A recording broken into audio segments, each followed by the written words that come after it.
Hello, welcome to New Gameplay. Today, I am your host, Wesley LeBlanc. I'm joined by fellow Game Informer editor, Marcus Stewart. How are you doing? I'm doing fantastic. How are you?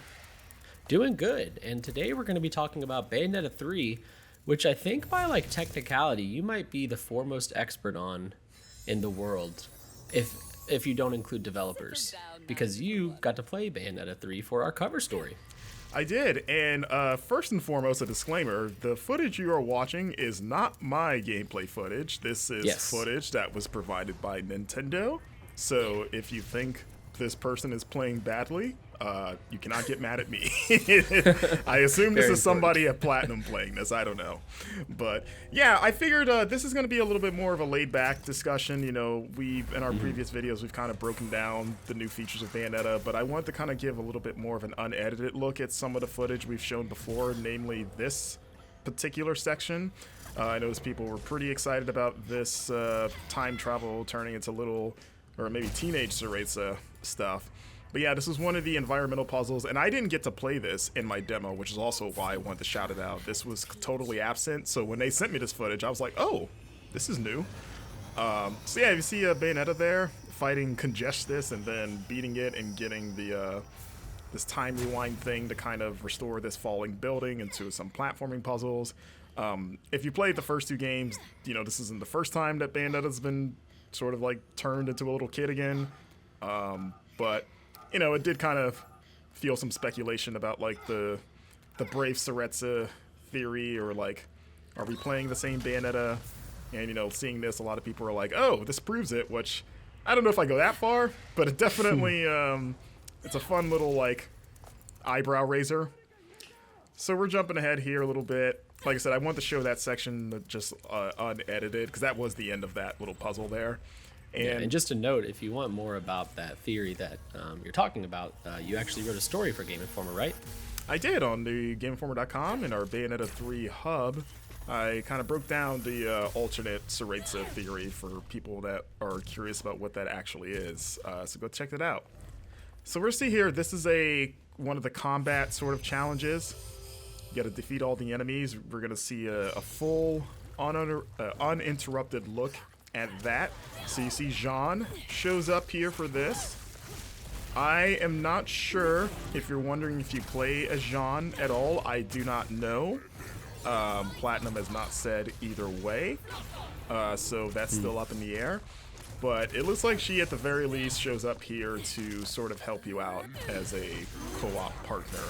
I know this is another part of our original video that fans really sort of picked apart. So I wanted to kind of show it off its entirety here. As you see Bayonetta using her Demon Masquerade with the G-Pillar equipped, which is Gamora's weapon. Okay, I was about to ask, like, what is going on here? Because she's a dragon, and then she's got a giant hammer. Yeah, so like Gamora's power is in the hammer, so because of that, she kind of has Gamora's power, which is reflected in her turning into like a dragon woman. You know, not the kind of dragon lady you might think of. Yeah. Bayonetta's a little bit more elegant, I guess, but she does get some cool claws, and in exploration she can jump farther too with those big hind legs there. But yeah, she looks pretty cool as a witch dragon witch. Nice. So did you get to do these challenge rooms when you put hands on with the game? I did not. This is another thing that I didn't see until I got this footage from Nintendo. So it's another like, okay. And you know, these challenge rooms have been in the previous games, but I thought it'd be cool to show that off. And again, people love seeing Jeanne. For people asking us to upload footage of Jeanne, we do not have that. So this is the best we got. We can only work with what Nintendo gave us. So, you know, it's a little hard to fulfill specific requests. This is kind of me trying to do that as best I can. Fun fact is a little inside baseball. Nintendo can be very particular about just a bit how media is allowed to share their content. Let's just say, yeah. So we're back in the town here. We can see G-Pillar also used to interact with the environment there, just breaking through that rubble. See those soldiers there? They're not having a good time. And so you did play through this part, right? I did play this, yes. Again, this So is not like, me playing. Yes, this is no, yeah. That's you. If you were playing, you'd be getting much higher combos, of course. Fun fact, and this will sound like bragging, but so I had a 2.5-hour slot to play this demo when I went to visit Nintendo, and I finished the entire session in an hour. Like that includes the Viola stuff. And the PR people were very surprised and impressed. They're like, "Wow, you're really good at this game. You're getting pure platinums." And it's like, I've played Bayonetta. Like, yeah. I'm a big Bayonetta fan, but it's like, did you expect me to suck? That's why you tacked on another hour and a half for this, like, this meeting? Expert. You're the world expert of Bayonetta 3 as it stands today. So yes, if you want to, again, this isn't me playing, so I can't back this up, but the good folks at Nintendo and Platinum said I was good at the game, so there you go. But yeah. And so is this like earlier in the game or later? Like, where's this fallen in? This is the Shibuya section, right? Yeah, this is earlier in the game. Okay. So at this point, you only have 2 demons. You have Gamora and Madama Butterfly as your weapons. You'll get a lot more as you go out. See here, tearing up these homunculi. You got Madama Butterfly showing up. And this is cool because it kind of shows off how you can mix up both weapon sets. So you saw, like, Gamora show up, and then you saw Madama Butterfly step in, and you can swap between your 2 weapon sets on the fly, which you could do in the other games. But it's more spectacular now that you have sort of the Demon Slave and Demon Masquerade stuff tied to it. So look at that. Whoever is playing this got a pure platinum. Which sure. I think they had to, or they would have gotten fired, probably, right? Yeah, I think that's actually a really big part of being a platinum employee. So you got to get pure platinum all the time. It's in the name, you know. Yeah, when you apply, they sit you down and have you play Bayonetta in front of Kamiya. Everything's on the line. So as we reach near the end of this video here today, you know, if people want to go or see more Bayonetta or read more about Bayonetta, just a reminder that, you know, we've got exclusive videos on our YouTube. We have our entire cover story and Bayonetta 3 hub on the website. And yeah, so I guess real quick, what's going on here? Because I have no idea.